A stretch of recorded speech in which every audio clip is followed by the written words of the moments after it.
Thank you all for being here this morning. Despite the rain, won't let that get us down. Very special welcome to all of you. We have a number of members of city government, state government, Richmond Public Schools administration, school board, students and parents, and we'll acknowledge our officials shortly.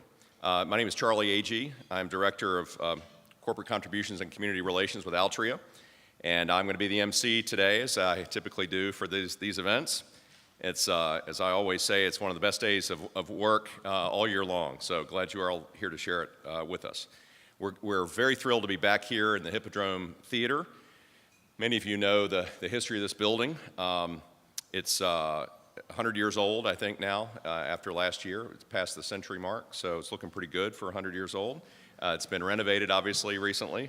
Originally opened in 1914 as a theater and had lots of things going on, and it's great to have it restored to its original glory here in Jackson Ward, and it's, I think, very fitting that we find ourselves here celebrating our scholars in a building that has so many memories and the legacy of so many influential leaders. We're pleased to be here today to celebrate the 2015 recipients of the Altria College Opportunity Fund scholarships. It's now my pleasure to welcome to the stage Jennifer Hunter, who's our Senior Vice President of Corporate Affairs at Altria.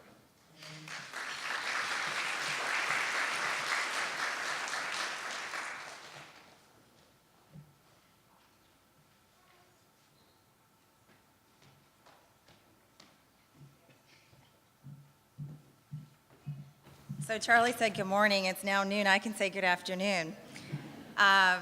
Welcome to this wonderful occasion as we celebrate our 2015 Altria College Opportunity Fund recognition celebration. As Charlie already mentioned, this is one of our favorite events. We both get to attend a number of different activities on behalf of the company, but we very much look forward to this day because we know this is an opportunity to really recognize and celebrate the hard efforts of some very talented young people that we all know one day will be future leaders in this community. Today, we're going to have the opportunity to celebrate 20 Richmond Public School seniors that have received the Altria College Opportunity Fund scholarship for 2015. I'd like to welcome the friends and family that are here with them today. I know you must be beaming with pride as you think about the accomplishments of your young person. I'd also like to take this opportunity to welcome some of the guests that we have here with us today. Superintendent Dr. Dana Bedden is here with us. We have Councilman John Beliles and a few school members, including Jeff Bourne, Kristen Larson, and Kim Gray, and we will soon be joined by the mayor. Thank you very much for being here with us to celebrate the accomplishments.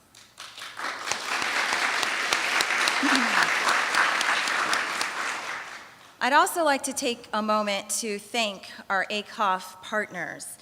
They include Big Brothers Big Sisters of Greater Richmond and the Tri-Cities, Boys and Girls Clubs of Metro Richmond, Communities and Schools of Richmond Performance Learning Centers, Great Aspirations Scholarship Program, Partnership for the Future, the Science Museum of Virginia, the University of Richmond Math Science Investigators Program, and Virginia 4-H. We appreciate the partnership, the collaboration, and everything you do on behalf of kids in this community. There you go, Adele.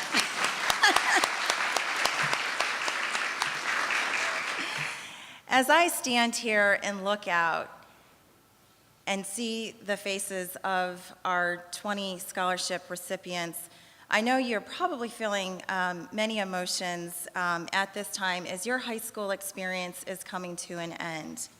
You may be excited. You may be contemplating what the future is going to hold for you. You might be just a little scared. But you also might be curious why Altria is investing in you. Richmond is Altria's hometown. Our roots date back to 1929 with Philip Morris. Today, many of our operating companies and our service companies call Richmond home. They're headquartered here. We have thousands of employees and retirees who live, work, and play in RVA. We believe it's important to invest in the communities where we live and work. We understand the importance of good education and out-of-school time support for the young people growing up in this community. That's why we've invested over $21 million over the last 9 years to support education and positive youth development. We want to help prepare young people for college, work, and life. We believe that we have the opportunity to contribute to a thriving workforce, a diverse workforce for the city of Richmond. And we know by making these investments, it will help promote the long-term success of our company as well as the region for generations to come. Now, as we think about the investments that we've made, our original support was really very focused on preparing young people for college. But what we've learned is preparation alone doesn't guarantee the opportunity to go to college. We've all read the headlines. We know the cost of education, a college tuition, continues to climb at astronomical rates. It's about 71% higher than it was a decade ago, putting a college education out of reach for many. That's why we thought there was the opportunity to create the Altria College Opportunity Fund Scholarship Program to allow students like you to have the opportunity to go to college. We started this program in 2012. We made a 7-year, $2 million commitment to provide last dollar scholarships up to $10,000 per year for 4 years. To date, we've invested over $630,000. We have 47 students, and the class of 2015 is our 4th cohort and represents the fulfillment of our original $2 million commitment. But we know that affordability alone is not going to get you to and through school. So we've partnered with the Partnership for the Future to provide additional support to help you succeed. These services include helping to ensure a successful transition into academic programs, a network of other scholars and volunteers to serve as mentors, training and tools to help you succeed, and workshops that cover topics from study abroad, money management, healthy college lifestyles, student training, time management, and college readiness. Now, I want to take a moment to reflect on some of our current ACOF scholars. When you were coming in, we had a series of slides highlighting some of their accomplishments and what they've done. I find it to be quite inspirational with everything that they've done, and I'd like to take a moment to share with you some of what they've been able to accomplish. They are attending some of the premier institutions across the United States. They include schools such as Stanford, Georgetown, UVA, the University of Richmond, Penn State, and Virginia Tech. They are pursuing degrees in a variety of fields such as chemical engineering, computer science, criminology, early childhood education, government, math, and nursing. And they are providing leadership across the campuses they attend. They are participating in the National Society of Black Engineers, Latin dance, environmental clubs, student minority outreach, and residence assistance. They truly are living up to what we thought that they would be able to do, and we're so proud of them. I want to acknowledge a few of them and how they're going to be spending their summers. Sierra Bland is currently living in Ecuador as a Eugene Lane College Global Citizen Year Fellow. Justin Smith attends the University of Richmond and will be conducting research this summer at VCU. Victor Canas attends Liberty University and this summer will be working as an intern in IT for Dominion. And Maisie Zekny will travel to India this summer with 15 other William and Mary students to study history and anthropology. Something to be proud of. So while they're not here, let's recognize what they've done.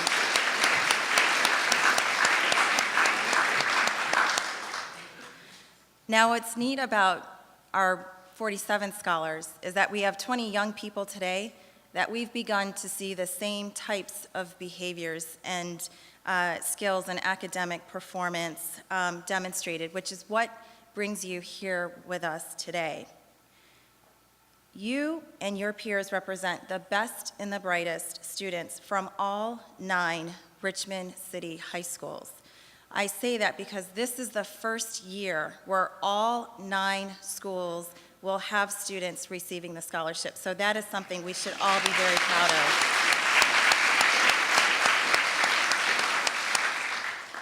Now, in a few minutes, we're going to learn more about each of our scholars.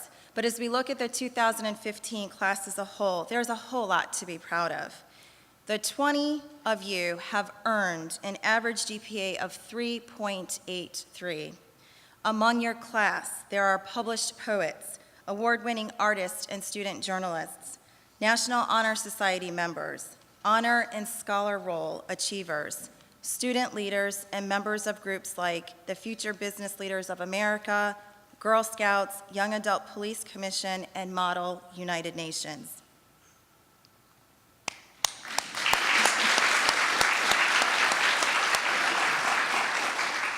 I think it is very clear that Richmond Public Schools is turning out some extraordinary young people, and we should all celebrate that fact.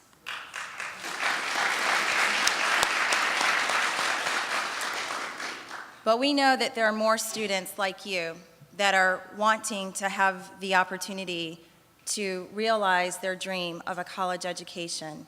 So today, I'd like to share with you that Altria has decided to add the class of 2016 to the Altria College Opportunity Fund to again provide scholarships up to $10,000 to help college be more affordable for talented young people.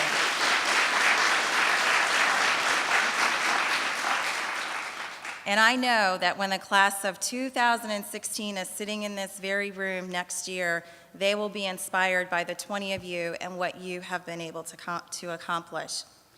So as I close, because my stomach is grumbling and I know that folks are probably wanting to get to lunch, and I'm going to invite Dr. Bedden up in just a moment. Please know that everyone in this room has a vested interest in your success. You have accomplished so much so far, and we know that you are going to set a blazing trail that many of us will just be inspired by.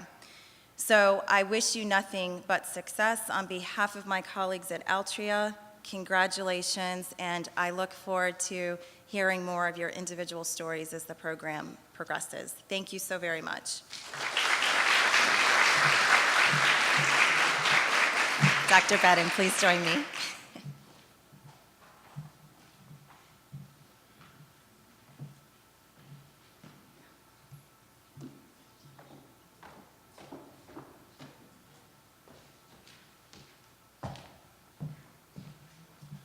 Good afternoon. Actually, I don't have much to share that Jennifer did not touch on already. And one of the highlights that I wanted to share that I noticed in preparing for this morning was what she shared with you, that we have all 9 high schools within the city represented here today, which is outstanding. I hope that we can repeat that endeavor and that accomplishment next year. I do want to thank Altria for the 47 students, which was 7 males and 40 females that have already gone through the 2012 to 2014 class. To the 2015 cohort, the 20 scholarships that have been offered, the 5 males, the 15 females, and as she said, representing all 9 high schools. A high school that this past week, one of which is number 8 in the state of Virginia, and the top one, yes, the top 1% in the whole United States, another that is in the top 12%, and 2 others that are in the top third out of 21,000 high schools represented in the United States.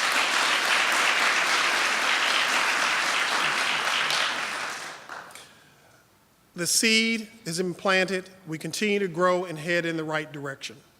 I encourage each one of the 20 scholarship recipients this year to pay it forward.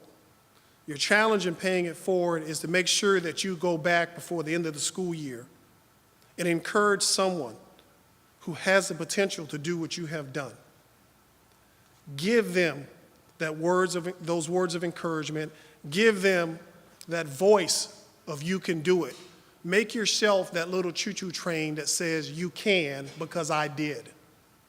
Oftentimes an adult will say things to them and encourage them, but who better than you, one of their own, those who have walked in their shoes, lived their life, walked the same halls, encourage them to go get it. To go get what Altria is offering is an opportunity to remove a barrier that so many of us have, to give you an opportunity so the playing field is leveled, so you can accomplish your dreams. And I'll remind everyone here that we often talk about the cost of education, but I encourage you to consider the cost of ignorance. Education is the tool, or at least one of the tools, to level the playing field with poverty. Education is economic development. Education helps reduce crime, and education is workforce development. And most recently, we know that education helps with reducing healthcare costs and making everyone have a better opportunity for health options. I encourage you to be the biggest advocate for education. Come alongside Altria, do your part to make education the solution to building a better city, a better school district, and making this, the city that is, the mayor says is resurging, a great place to work, live, and play. Thank you.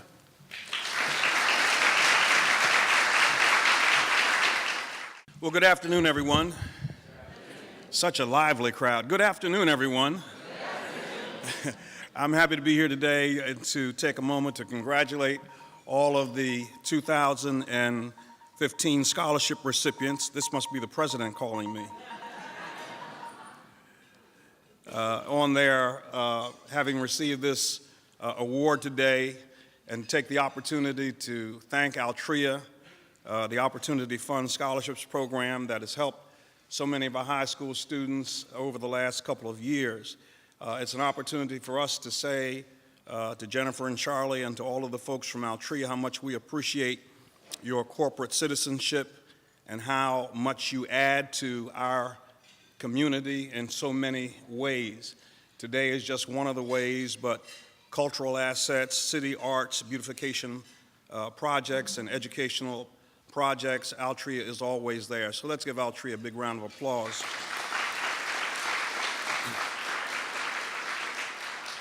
And let me express my congratulations to all of the young people who are being honored here today, all of the scholarship recipients. You are the top of the top, the cream of the creme of the cream, and we are excited about your futures today. And I just want you to know that I want to congratulate all of the recipients, but I particularly want to acknowledge some young people who are in the Mayor's Youth Academy, and I'd like very much for you to know who they are. Shakira Vaughn is our 2015 Youth Mayor. Where are you, Shakira?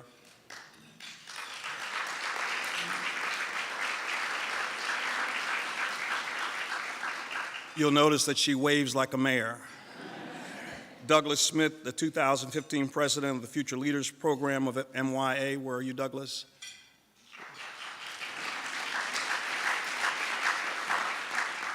And Emmanuel Hernandez, who got the 2015 Youth Justice Leader Award. Where are you? There he is.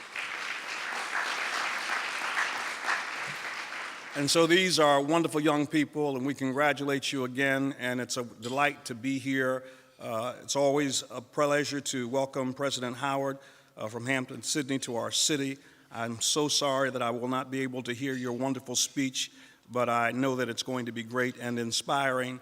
I also would like to be here to hear Miles Braxton speak, because I've known him since he was a baby. I married his mother and his father. And so it would be a delight to hear him, but I know he's going to do a wonderful job, and we have we look for great things from him. So thank you so much for allowing me to be here, and let's enjoy the rest of this luncheon. Thank you so much.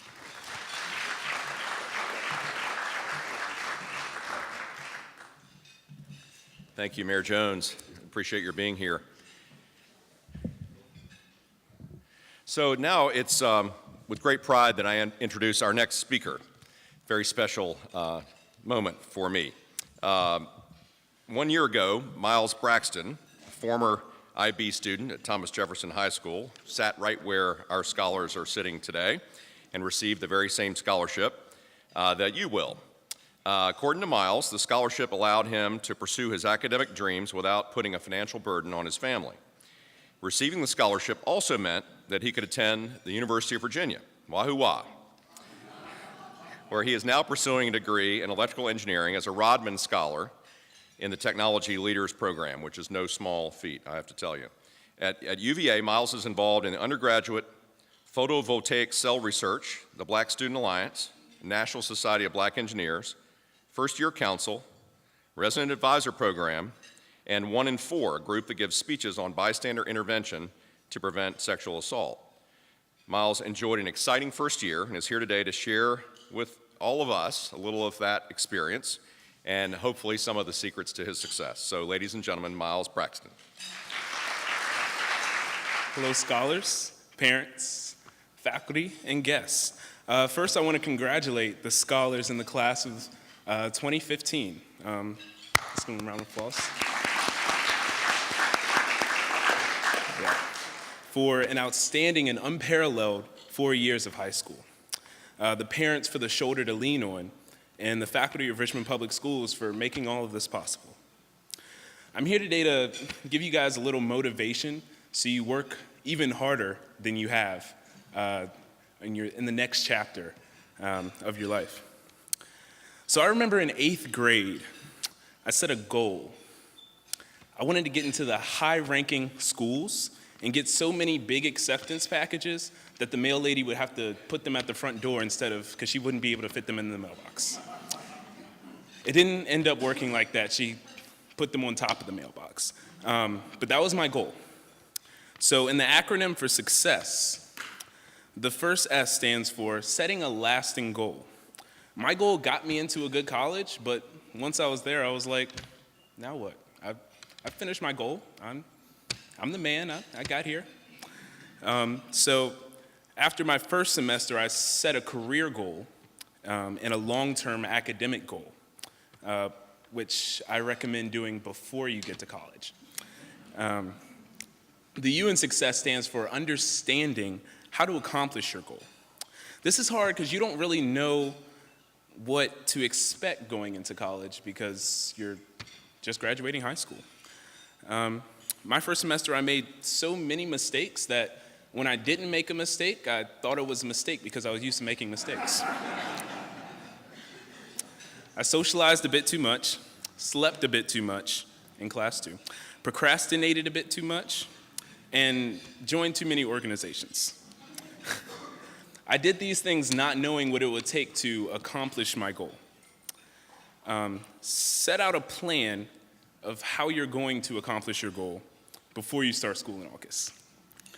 When I was in your seat last year, there were people telling me, take good notes in class, don't sleep in class, eat right and exercise.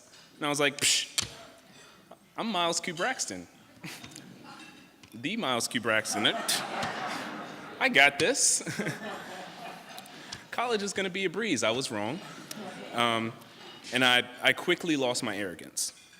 While I do recommend being prideful going into school next year, know that you will not be the cream of the crop anymore. And that takes us to our first C, standing for cream of the crop no more. Everybody at the school you go to will be cream of the crop coming out of high school, just like you. The only way to stand out is through hard work. High school basketball coach Tim Knox says it best: hard work beats talent when talent doesn't work hard. So you all, my friends, better work like 6-cylinder combustion engines, fast and powerful. The second C in my acronym stands for clear your mind of negative thoughts. You can't excel at anything if you have doubts that you can. Your self-esteem plummets and your motivation goes out the window. It's a definite no-no. The second I took my negative thoughts away, I accomplished everything I ever wanted to accomplish. I started excelling academically, It's a little late in the year, but it worked nonetheless. The E in success represents extend yourself to get some help. I won't lie, this is probably the hardest piece of my advice to actually go forward with. If you're not doing so well as you want to, ask someone for help, whether it's a peer that's excelling or a faculty member. I struggled my first semester because I didn't ask for help, because I just knew I was the man, but I wasn't getting it done. The first day of the second semester, I busted into the Center of Diversity and Engineering, and they literally recovered my drifting body from the middle of the ocean. They had practice exams from previous years. They had tutors. They even had candy, so I was in there like every day. And just remember that you have to stick to it, though. Just replay that R. Kelly song in your head. And I'm sticking to it, and I'm sticking to it. Y'all don't know that? So, okay. So R. Kelly brings us to our next S, stick to it. My second semester in school started off super strong. I earned A's and A+s on all the first exams because I was studying hard and managing my time well. But when 5 A's come in at one time, you're like, hold up. This is pretty easy. I got this. You may become a little big-headed than I already was.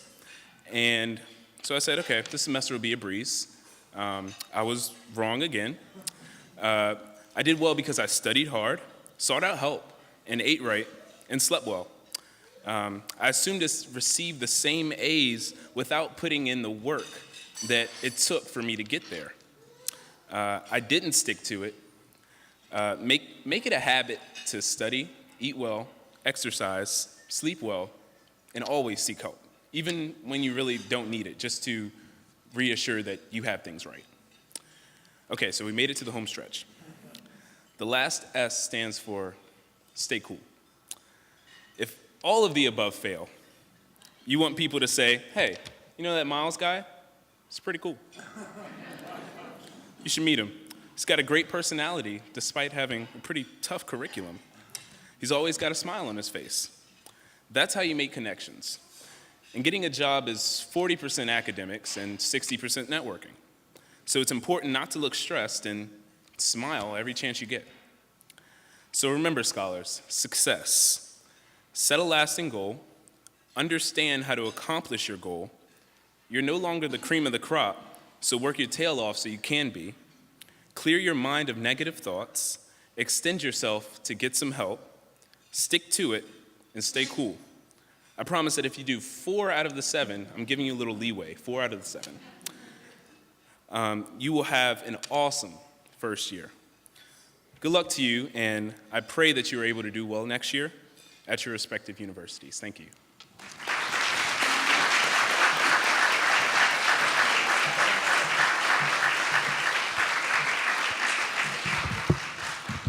Well, those are words to live by. Braxton, thank you so much for offering that to our scholars. And just as a small token of our appreciation, we have a Give Richmond card, which will allow you to make a charitable donation to a nonprofit in the Richmond area. Great, thank you. Thanks again. Good luck to you. That would have been helpful for me some number of years ago, I must say. So speaking of that, second moment of great pride for me is to introduce our keynote speaker today. Our scholarship recipients here today were selected because they demonstrated leadership in their school and in their community. And our speaker today knows a little about that. Dr. Chris Howard is president of Hampton-Sydney College, a private liberal arts college for men, happens to be my alma mater. So I'm very pleased to be able to spend time with Dr. Howard today. He became one of the youngest college presidents in the United States when he joined Hampton-Sydney in 2009. Within 2 years, the school had improved 17 spots in the U.S. News and World Report rankings, the largest jump of any of the top 100 liberal arts colleges. So my diploma has just gotten more valuable, so I appreciate that. Dr. Howard is a distinguished graduate of the United States Air Force Academy.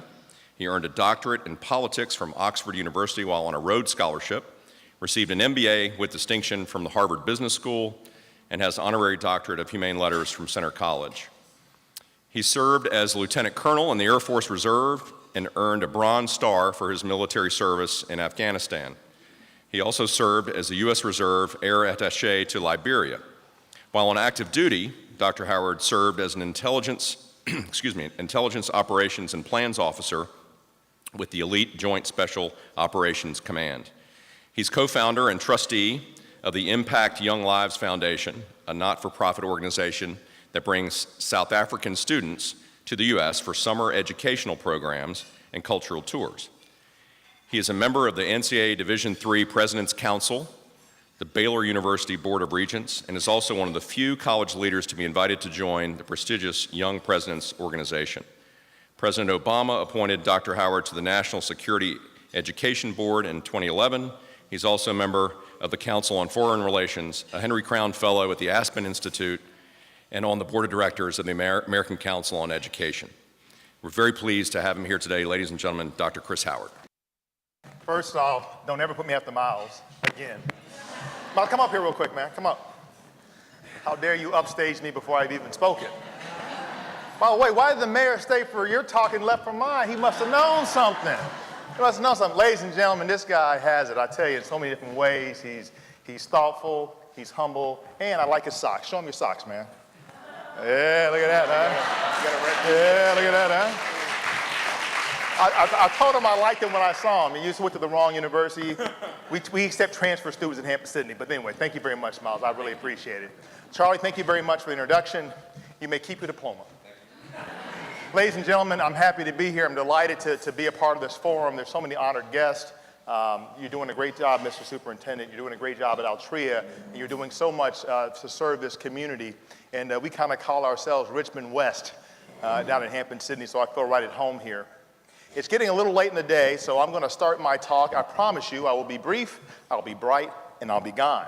And like Miles, I like the acronyms and mnemonics so people can actually remember what you said. So for you scholars out there, scholars, raise your hand. Wave them in the air like you just don't care. That's old school hip hop. Look at that, huh? All right. So I want to speak to you all more directly, but hopefully my comments will have some bearing on all of us in this room. And it's just going to be a little commentary I call 3 B's. Remember these 3 B's. The first B is to be yourself. First B is to be yourself. Chris Howard, 7th grade, Haggard Middle School, Plano, Texas. I decided the first day of school in this public high school that I was going to wear a tie to school. Now, let's give you the optic. It's Texas. It's hot. You can barely get people to wear shirts to school, and I'm going to wear a tie. There's no uniform. I show up, and they're like, hey, Howie, man, why are you wearing a tie? I'm like, hey, I want to be serious-minded. I want to be thoughtful. I want to be a leader. I want to carry myself a certain way. They said, oh, that sounds great, Howie. Howie is on crack cocaine. But it was okay, because I was going to be myself. God had given me talents and abilities and parents who cared deeply about me, and I wanted to serve them and honor them, so I was going to wear that tie. So you fast forward to 9th grade, well, I decided to join Army JROTC, Mr. Franklin Military Academy. I'm a fan. I've spoken in Franklin Military Academy, great organization. So I was in Army JROTC just like you, but unlike when you were there, Jawan, right? When I was in Army JROTC, we got issued BUUs. You know what a BUU is? A butt ugly uniform. Green, just didn't look good. It didn't have anything on it except your name. So here's the optic, guys. I'm wearing a tie to school every day, and every Thursday, I'm wearing a BUU. I was a real ladies' man. No, I wasn't. But I was going to be myself because I wanted to be serious, I wanted to be thoughtful, I wanted to be a leader, and I felt like being a part of Army JROTC was a big part of that. Now, like you, Jawan, when fast forward to my senior year, I went from being cadet no-no, cadet nothing, cadet private nothing, to Cadet Colonel Howard, the battalion commander. I was like you, man, ribbons up to here, medals down there, but unlike you, I had a saber. They let me bring a knife to school. Maybe you have one too. You checking at the door? Okay. So I had a saber, and I used to go to football practice. I played Texas high school football. I'll talk about that in just a second. I show up to practice, and my buddies be like, hey, Howie, what's up, man? Tease me. I'll be, hey, man, back off. It's like Zorro the Gay Blade, baby. So I mentioned the high school football piece, Texas high school state championship football team. If you guys have watched Friday Night Lights, Odessa Permian, we beat them 3 times. This is some very serious stuff. And when you play Texas high school football, the game, of course, is on Friday night. But after the game on Friday night, I was team captain, all conference. Like I said, we won state. But after the game on Friday night, you know what comes next, right? Oh, the party. Heck yeah, you know. Somebody said that real quickly. She actually said, where's the party at now? So you go to the party, you show up, and the parents are there, and sometimes the parents aren't there. So you show up at the party, and they'd be like, hey, Howie, what's up, man? You want to drink this? I'm like, no. Hey, Howie, you want to smoke this? I'm like, no. Hey, Howie, you want to touch this? No. That's okay. Because you know what? Like I said before, God given me certain talents and abilities. I was going to honor those. And I wasn't going to drink or touch or smoke anything I wasn't supposed to. I was headed to the United States Air Force Academy. I was very serious about that. And you scholars, raise your hands up one more time. One more time. Raise them up like you're proud. I see you back there, governor's school. I spoke there too. Raise your hand. I saw you. All right. So here's the deal. If you go to UVA or Hampton-Sydney or Berkeley or VSU, Virginia State, wherever you go, people are going to ask you to smoke, drink, and touch things you're not supposed to smoke, drink, or touch. All the old folks are going, amen, they will. And when they ask you to do that, you remember this good-looking brother with this brown tie on and these tight shoes and these school. Said you don't have to do it. You don't have to do it. You quoted R. Kelly, I'll quote Drake. What am I doing? I'm doing me. I'm doing me. So be yourself. That's the first B. Here's the second B. Second B goes back to my time at the United States Air Force Academy, where I played football. I had a coach from South Carolina named Coach Fisher DeBerry, who's now in the Hall of Fame. Coach DeBerry was from South Carolina, as I mentioned. Is anybody here from South Carolina? You might not want to admit that after I tell the story. Anyways, okay, so Coach DeBerry was in the other part. He was from the other part of South Carolina. The part where he spoke often, loud, and in a way that I could not understand. He would say things like this. By golly, man, we get kickers over here right now. Let's go. What did Coach just say? I don't know, but keep running. He might just be quiet. So coaches had a way with words, man. He would just tell us stuff that was crazy. He'd say things like this. Oh, by golly.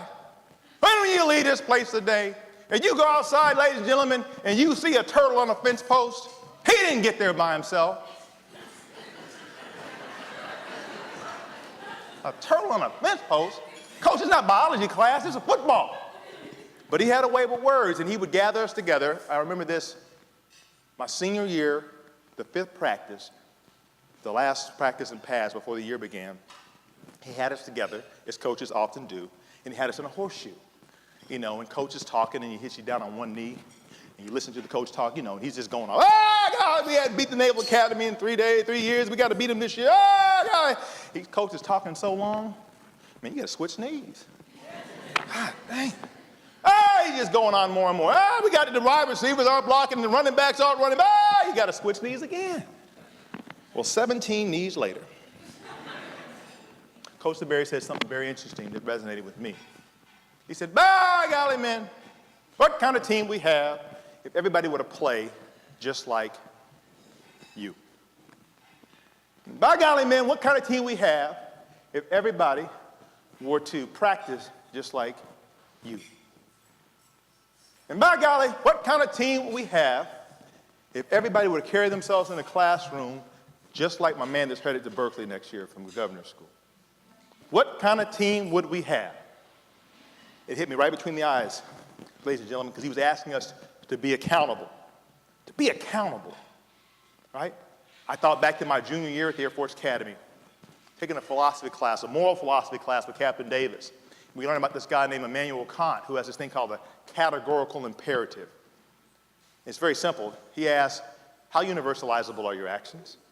If everybody would act just like the city council member here, the Deputy Secretary of State, the future President of the United States right here, what kind of world will we have? What kind of world will we have? Now, what's interesting is, young people,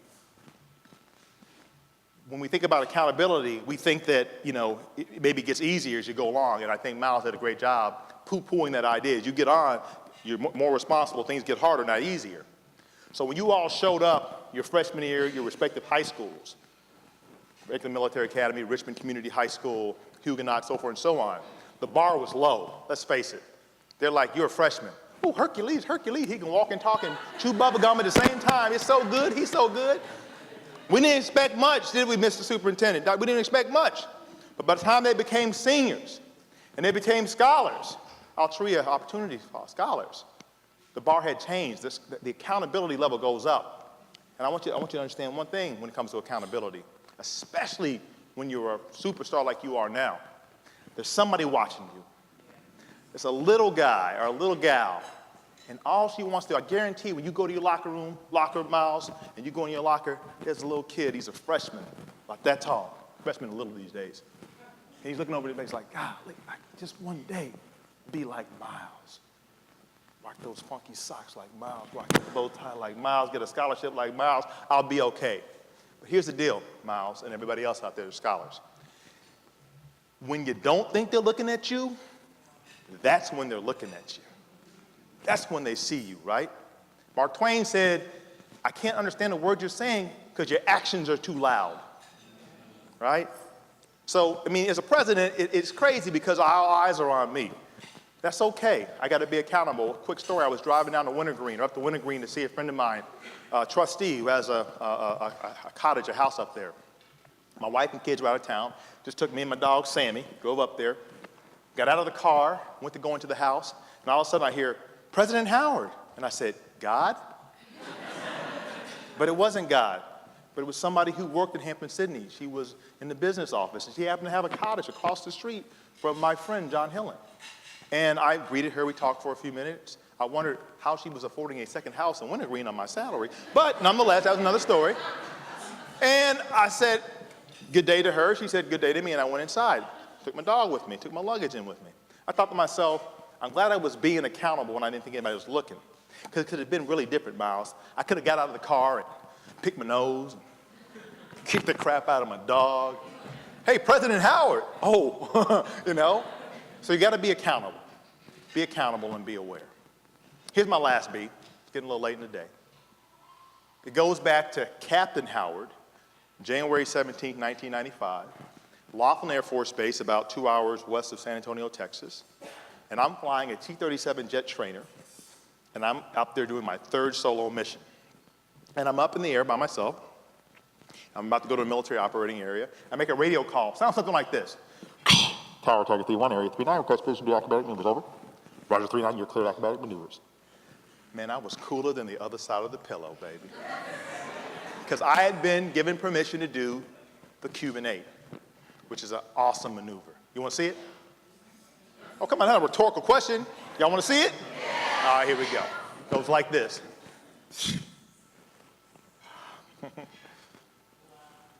Y'all want to see it again? Yes. Okay, so your jet trainer, it's a little bubble jet, and you got inverted. And what happened to me, though, when I went to the maneuver, when I was inverted like this, I rolled from inverted to erect. I went to pull the stick up to go this way, but instead the airplane went that way. Now, you don't have to be a University of Virginia engineering student majoring in electrical engineering, Mr. Braxton, to know that when you pull the stick this way, the plane ain't supposed to go that way. But it did. And an airplane that typically sounds like this, ladies and gentlemen, sound like this. That's a bad airplane sound. So all of a sudden, I'm going 270, 280 miles an hour, 290 miles an hour knots, or what have you. And I'm starting to get really negative in the seat. My head's starting to hit the top of the canopy. The airplane's kind of pitching violently toward the ground. And all of a sudden, at that point, I start doing some really bad algebra. Word problems, right? Captain Howard's flying toward the ground at 300 miles an hour. And the train leaves Chicago at 2 o'clock in the morning. When's Captain Howard going to die? It's always a train involved in these word problems, man. But at that point also, as the plane starts pitching more violently, I'm seeing 330 miles an hour, 340 thereabouts. I start to see things, ladies and gentlemen, that pilots should never see. I'm starting to see trees. I'm starting to see leaves on trees. I'm starting to see squirrels on leaves on trees.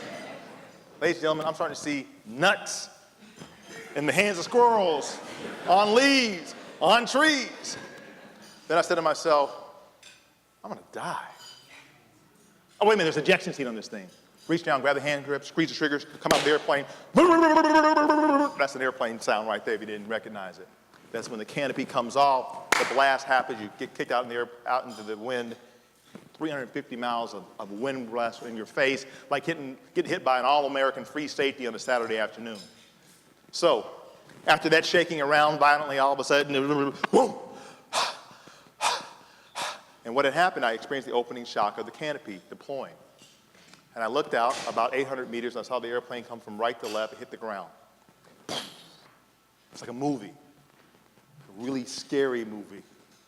And I went to do what I was trained to do, which was take the visor on my helmet and raise it and take the bayonet clips on the mask and, kind of a Tom Cruise looking cool mask. And by then, by the way, I was no longer cooler than the other side of the pillow at that point. But I went to do that with my helmet, and I realized that the helmet had been sucked off in the ejection. It was so forceful. Then I looked at my hands, and I realized my gloves, my fire retardant Nomex gloves, had been sucked off in the ejection. And I touched the side of my face, and I realized it was swollen, and there was blood trickling down the side of my face. And then I said, I'm going to land right here, because I was doing a high-speed, low-altitude ejection. And I had a couple of what they call swings in the chute. So as I saw my airplane hit the ground, I did the things I just described to you. I was going to land in my parachute. And now I've done many jumps as a military officer, and what you're trained to do in jump school and parachute training is a PLF, a parachute landing fall. But you know what I did, guys? I did a PFL. You know what a PFL is? Pretty freaking bad landing. Just bam! I pummeled into the ground, hurt my knee, sat there, kind of got my composure, said some words that should not be repeated in mixed company, took some water, and set up my emergency locator transmitter. And within about 30, 45 minutes, one of my fellow student pilots with his instructor flew over, rocked his wings, realized that it showed me that he knew where I was. I sat there for about 90 minutes, 2 hours. I told you I was in San Antonio, Texas. They brought in a Border Patrol helicopter right by the Mexican border, picked me up, flew me back to Laughlin Air Force Base. I landed at the base. I got out. I stumbled my way to the wing commander, Tim Pepe, who was there. He said, Captain Howard, what happened? I said, sir, I was doing a Cuban 8, turned into a nose low recovery, and then to an injection. He said, well, son, you made the right decision, because I'm here to shake your hand and not pick it up off the ground. Within 24 hours, I was whisked down to Wolford Hall in San Antonio, Texas, where I had knee surgery. I came back to Laughlin Air Force Base about 2 days later, and I went through not one, but 2 Air Force investigations. My mom had to come and take care of me. Pretty tough stuff to have your mom have to help you bathe and drive you around. My knee was so messed up. Went through about 6, 7 weeks of rehabilitation, 2 investigations, and after that, it was all said and done. The Air Force inspector came to me and said, Captain Howard, you can fly again. This is what the plane did wrong. This is what your training was wrong. This is what you did wrong. You can get back in the cockpit. So you can imagine it was a pretty restless night that night, thinking about what I was going to do. I thought, well, the last time I ever flew an airplane, I damn near killed myself. So maybe I'll take a job on the ground. Maybe underground. But I started thinking to myself, after praying and reading the Bible, I started thinking to myself about all the things people had done for me to be in that position. I thought about the Tuskegee Airmen, the 332nd Fighter Pursuit Group, commanded by Benjamin O. Davis, Jr., Red Tails. If you don't know now, Benjamin O. Davis was class of 1936 at West Point, the first African-American in the 20th century to graduate from West Point. His classmates did not speak to him for 4 years, but for official business. You all can't go 5 minutes without tweeting or Snapchatting or Facebooking each other. This guy, his classmates didn't speak to him, but yet with all that bearing and strength of character and intestinal fortitude, he commanded the 332nd Fighter Group that didn't lose one bomber escort over Europe or North Africa. But yet and still, when he came back to places like Richmond, to Birmingham, to Dallas, to D.C., he was treated like a second-class citizen because of his color, as were the members of the Tuskegee Airmen. I thought about my father, who had won a Bronze Star in Vietnam as a combat engineer. I thought finally about my uncle, Sergeant Charles Bo Howard, 101st Airborne, decorated combat veteran, 2 tours in Vietnam. He comes back to Fort Benning, Georgia in Columbus. He's an airborne trooper, 101st Airborne, Screaming Eagles. And Uncle Bo always had a clean Oldsmobile, always had a nice Oldsmobile. He was driving in the base in the early 70s. Again, 2 combat tours in Vietnam. Gets pulled over by a police officer before he gets to the gates of the base, of the post. Cop comes over and says, you, let me see your license, registration. He gives it to him. He says, sir, I'm going to tell you, I wasn't speeding. And the officer looked right now and said, Shut up, N. You were speeding if I say you were speeding. And the N didn't stand for NBA. It stood for something else, ugly word, right? So I thought about all those people, my father, my uncle, Benjamin O. Davis, the Tuskegee Airmen, the Buffalo Soldiers, the 54th Massachusetts, had 5 of Frederick Douglass's sons who fought in the Civil War. I thought about the opportunity they'd given me to be in that cockpit. So the next day, I made my way to Colonel Pepe's office. I knocked on the door. He said, come in, Captain Howard. He said, have you made a decision? I said, sir, Captain Howard reports prepared to fly. 9 months later, I was a United States Air Force pilot. So here's the final B. Be courageous. Be courageous. You know, we talk about leadership. We throw that word around. Leader, leader, leader. You know what? Leader means I want pain. You know that? Leaders are willing to sacrifice, right? Sacrifice comes from the Greek word passion. Passion and sacrifice are the same thing. So if you don't have any physical, moral, or emotional courage, or even physical courage, you can't be a leader. Because leadership is a dangerous place. Read history. They kill leaders. That's what they do. They shoot them between the eyes. That's what they do. So you have to be courageous if you want to make a difference in this world. Because if you stand for everything, you'll stand for nothing. You have to have some courage to back that up, right? You have to have some courage to back that up. It could be little things. In my last little commentary, it could be little things. I was thinking about, again, how you don't know who's watching you, who's thinking about you. When I was in 8th grade, I was in a math class, and I had this really smart kid in my class. He was a 6th grader, the only 6th grader in the class. I wasn't dumb, he was just really smart, right? Years later, he hit me up on Facebook and told me about something that had happened when I was in 8th grade. He says, Howie, still call me Howie. Howie, when you were in 8th grade, you stood up for me. I said, do tell. He said, yeah, everybody was picking on me, and then they would just kind of tease me, and then the teacher, Mrs. Stoltz, she left, and we were all in there, and they were all picking on me as usual. And you said, hey, listen up. Stop picking on Johnny. Johnny's a good kid, all right? He said, my name wasn't Johnny, but that was okay. You were trying to stand up for me. In essence, you were trying to be courageous. So you don't have to crash an airplane and get back in the cockpit to be courageous. Sometimes you can just stand up and ask somebody to be an upstander rather than a bystander like you're doing at UVA, Miles. So that was my final B. So be yourself, be accountable, be courageous, and thank you very much for your time.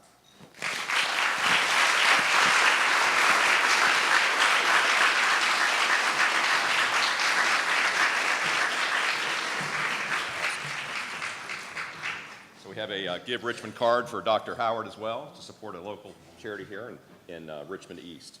Thank you. For Richmond West. Thank you very much. I appreciate it. Thank you.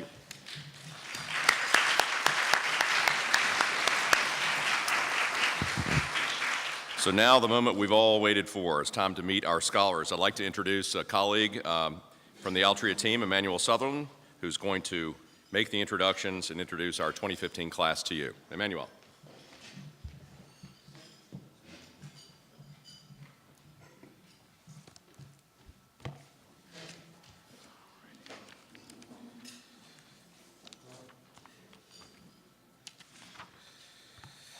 Thank you, Charlie.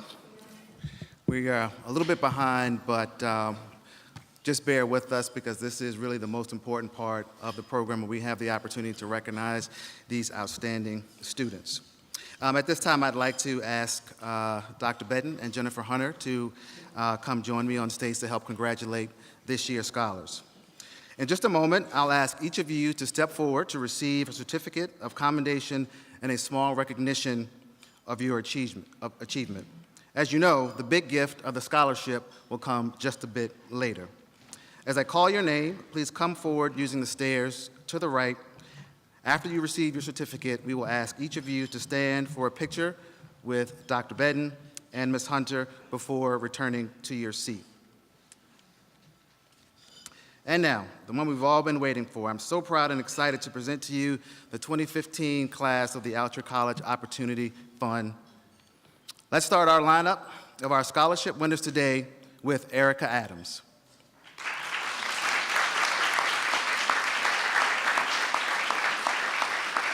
Erica certainly knows something about a lineup as a varsity softball player at Huguenot High School. As any batter knows, if you want to hit a home run, you've got to swing for the hills. That passion is fueling Erica's plans for life. Touched by stories of America's wounded military, Erica envisions a future of becoming a neurosurgeon, bringing to reality her idea for medical invention and helping to restore the mobility and quality of life for many of our servicemen and women. Erica plans to attend Virginia Commonwealth University as she studies pre-med. Erica Adams.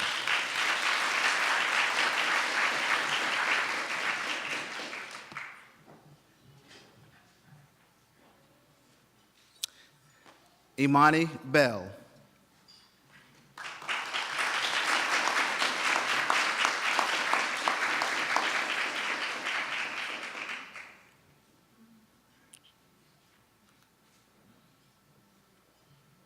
Imani may be a member of Future Business Leaders of America, but she is quite an artist.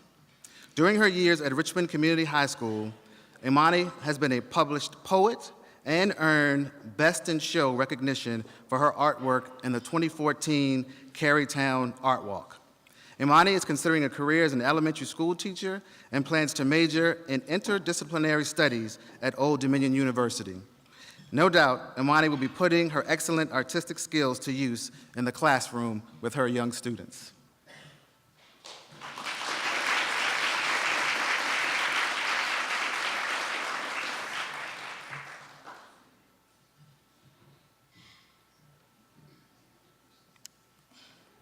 Andre Charles.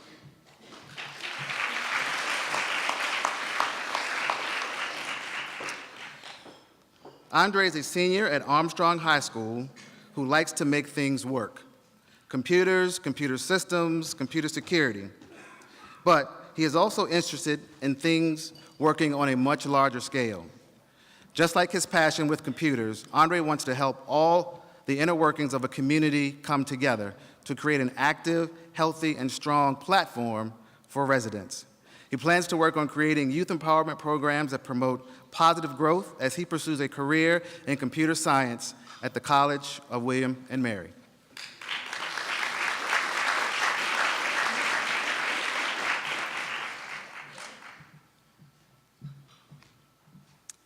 Brianda Chavis.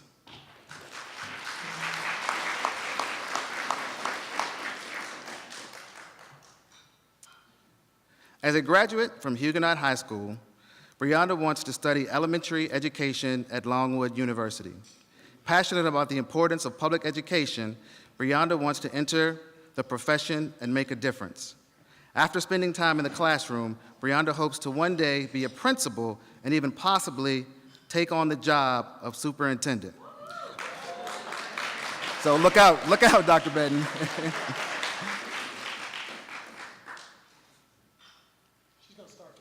There might be some laws against that, I'm not sure. Chelsea Crawford.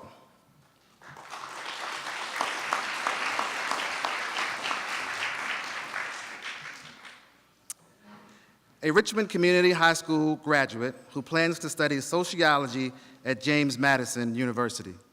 Go Dukes. During the summer of 2013, Chelsea worked under Mayor Jones and earned a Counselor in Training Award.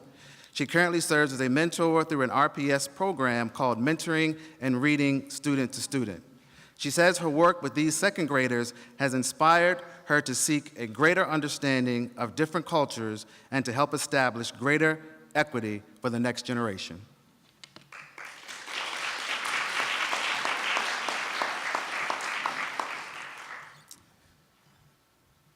Brianna Eady.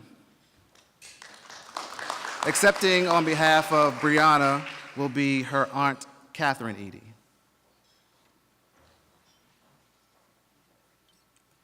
Brianna is so dedicated to her education, she dare not miss her required IB exam, which happened to be scheduled during today's luncheon.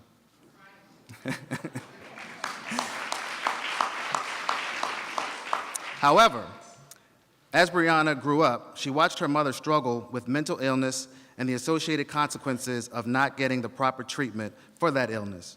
Brianna, a graduate of Thomas Jefferson High School, will use this scholarship as she attends the University of Virginia to study political science and eventually become a family law attorney. With her experiences in education, Brianna's goals are to initiate programs and policy changes that will improve the quality of life for people with mental illness and for children in foster care.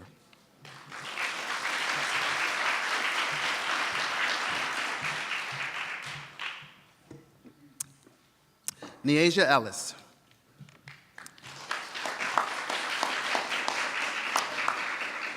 Neasia is a graduate of Open High School. Neasia's high school career has included success in the classroom, service to the community, and avid participation in athletics. Neasia competed in dance, soccer, and track and field. Combining her love of helping people with her interest in sports, Neasia will attend Virginia Union University to study biology and pre-med, one day hoping to work as a physician for professional athletes.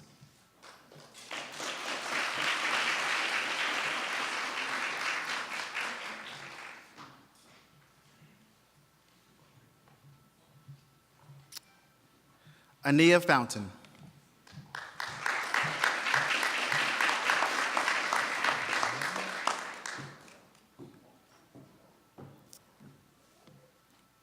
Ania really enjoys children. She loves to see them happy, vibrant, and healthy. Ania will attend the University of Virginia in preparation of her goal to become a pediatrician. Ania says her busy Thomas Jefferson High School academics and extracurricular activity schedule has helped her learn the importance of prioritization and life balance, both of which she expects will help her as she transitions into the rigor of UVA.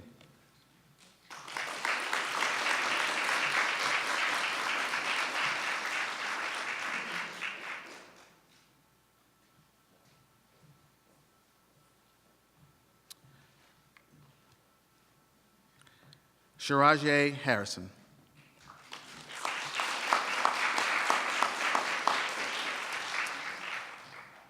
Shiraje's mother sustained severe injuries in a car accident when Shiraje was just a young girl. She watched her mother endure intense therapy to learn to walk again. She even helped her mother do the exercises she needed to recover. It was this experience that inspired her desire to focus on a career in healthcare. After graduating from Huguenot High School, she will attend Old Dominion University to begin her pursuits of a pre-med degree.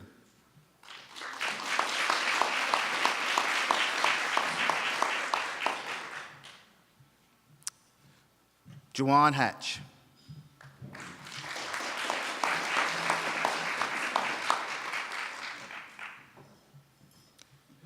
Juwan will study mass communications at Virginia State University. He loves to write and hopes to use these skills to perhaps entertain news audiences, write books, and deliver inspirational speeches. Through his job with a local television studio, Juwan has enjoyed getting hands-on experience in reporting and producing. Juwan is a graduate of Franklin Military Academy.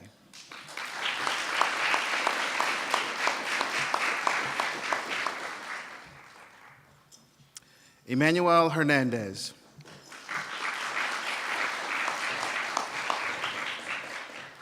As he makes his way up, I just have to say there's just something about that name that appeals to me. Emmanuel has served for the past 2 years as an intern with the Richmond Police Department through the Mayor's Youth Academy program. He was exposed to opportunities that have inspired him to want to become a homicide detective. Emmanuel wants to be involved in making his community a safer and better place to live and work. He also wants to help form stronger, friendlier relationships between the police and the community. Graduating from George Wythe High School, Emmanuel will attend Virginia State University.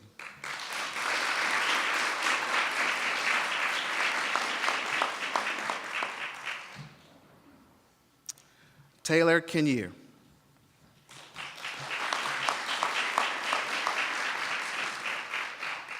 Taylor envisions a career in business, learning how to manage finances, make sound investments, and start her own ventures, and maybe even be an entrepreneur. But she is also an avid music lover.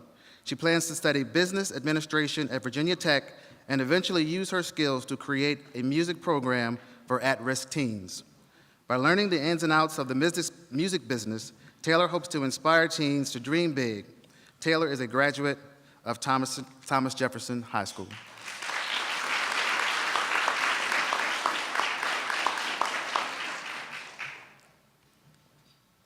Joy McMillan.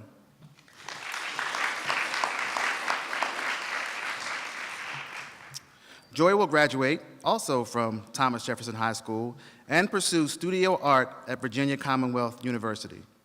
Visual arts have been a safe and beautiful outlet for her to express her feelings, opinions, joys, get it, joys, and challenges throughout the years. She wants other youth to also be inspired and soothed by the arts. She hopes to offer an art therapy program to children in challenging circumstances as a way of healing and moving forward in life.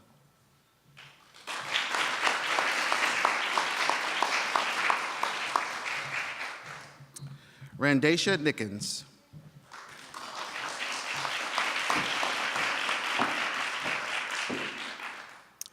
Randacia is from a family of nurses. She learned at an early age what it means to serve and to heal the physical body. As a graduate of John Marshall High School, she wants to continue that family tradition of service with a focus on emotional and mental health. She wants to study psychology at Old Dominion University and go on to earn her doctorate so she can help individuals heal the complete mind, body, and spirit.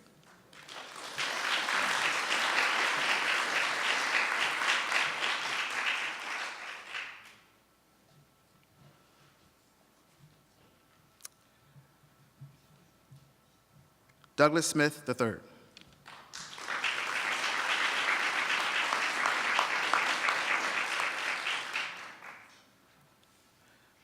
Douglas is what you might call a techie, they say. This open high school graduate loves computers and learning how they work. He also enjoys business. By combining both interests, Douglas hopes to create community outreach programs that will help individuals who might not have access gain access to the internet and become more computer literate. Douglas will study information systems at Virginia Commonwealth University.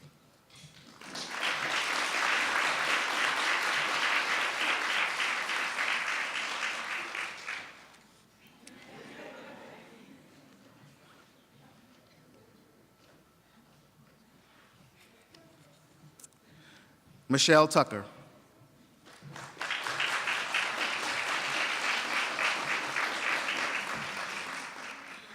Michelle admits two major influences in her life, her faith and the hit TV show Grey's Anatomy. Watching that show stirred a love for medicine in Michelle, and her faith has given her a heart for helping others. Michelle, a Huguenot High School graduate, wants to pursue a medical career and will attend Virginia Commonwealth University.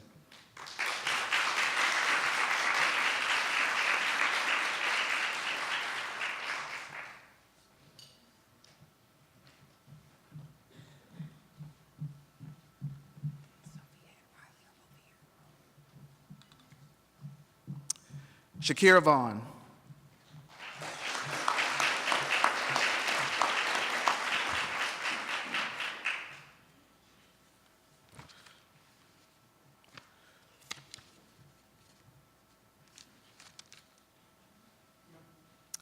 Shakira served as an intern to Ann Holton, Virginia's Secretary of Education.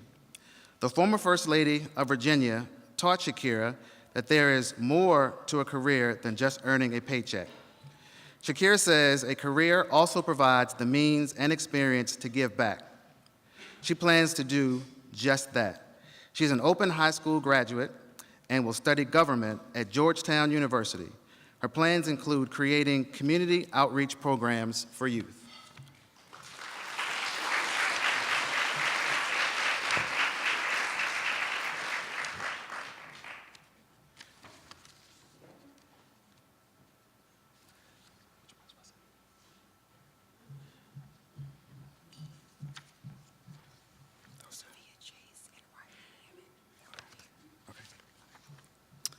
Somehow I got a little bit out of order, but that's why we have wonderful people to help us put us back on track. So let me step back for just a moment and recognize Sophia Chase.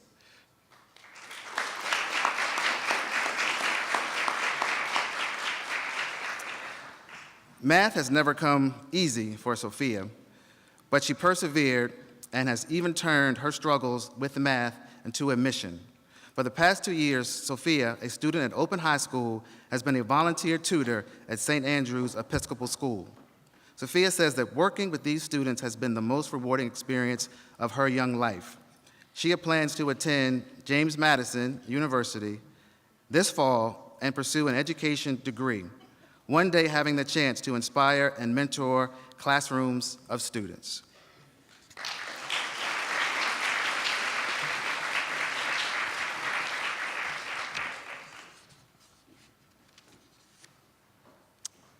Riley Hammond.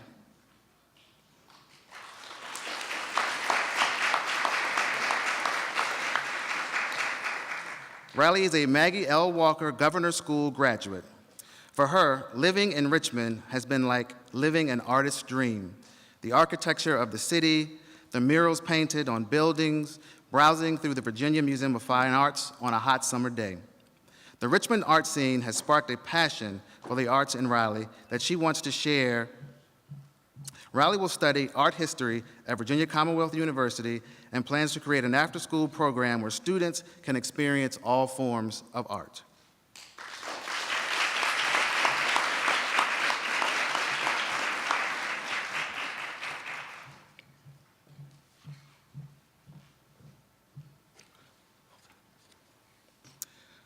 Wilton Wu.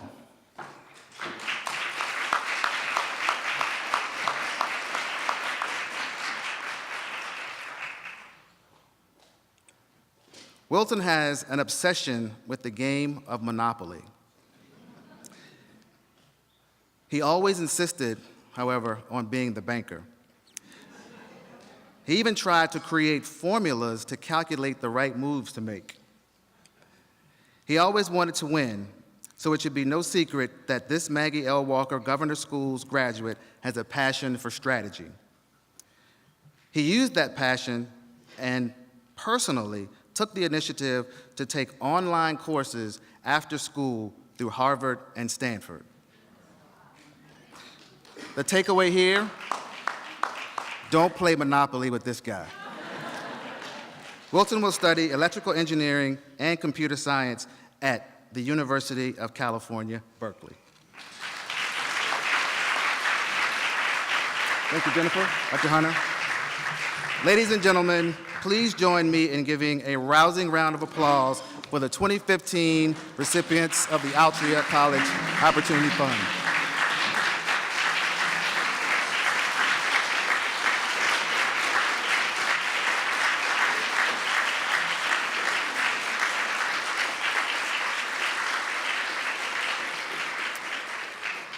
Students, again, just because we were a little bit behind, I'm going to ask that immediately following this program, the 2015 scholarship recipients come to the stage for a group photo and so that we can share some parting thoughts. Thank you.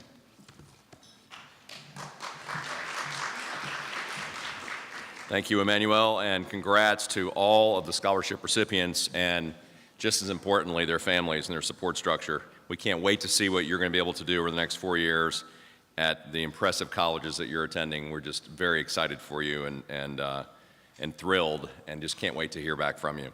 So now to conclude our luncheon, it's really been a pleasure having you all with us today. I look forward to staying in touch with the scholars and hearing all of what you're accomplishing. Good luck to each of the scholars. We will be there supporting you, and know that you've got a lot of folks who are behind you and really want you to just have nothing but the best and achieve all that you can possibly achieve. So thank you all for joining us. Quick thank you to the folks at Johnson Inc. who did a great job helping us with the event today. Alyssa Eidson from our team is here also, did a great job helping us. So putting on an event like this, it takes a lot of help. And Emmanuel Sutherland, who's really done the heavy lifting. So thanks to all the team that put on the great event. Thank you all, and enjoy the rest of your day.